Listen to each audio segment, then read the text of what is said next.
Anticor a déposé plainte à Paris pour relancer l'enquête qui visait le chef de file des députés LREM Richard Ferrand, proche d'Emmanuel Macron. Près d'un mois après la décision de classement sans suite du parquet de Brest, a-t-on appris jeudi auprès de l'avocat de l'association anticorruption.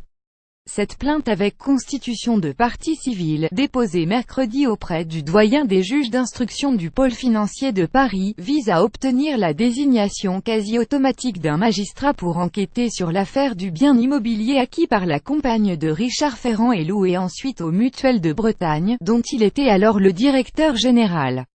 Également révélé par France Inter, la plainte porte sur des faits présumés de prise illégale d'intérêt, et recèle les complicités de ce délit, a précisé l'avocat Jérôme Carsanti.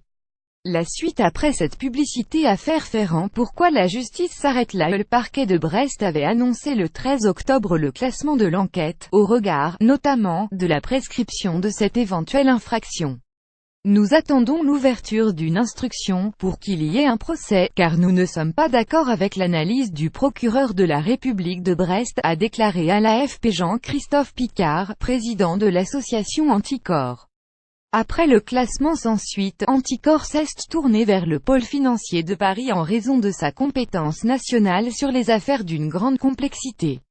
Dans un des volets de l'affaire, un possible délit de prise illégale d'intérêt, le procureur de Brest Jean-Philippe Récapé reconnaissait que le parquet aurait pu envisager l'ouverture d'une information judiciaire.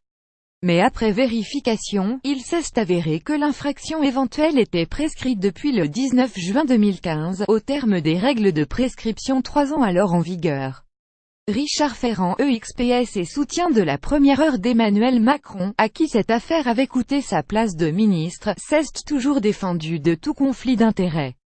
Devenu ensuite chef du groupe La République En Marche à l'Assemblée nationale, il s'était félicité de la décision du parquet de Brest, estimant avoir été lavé de tout soupçon.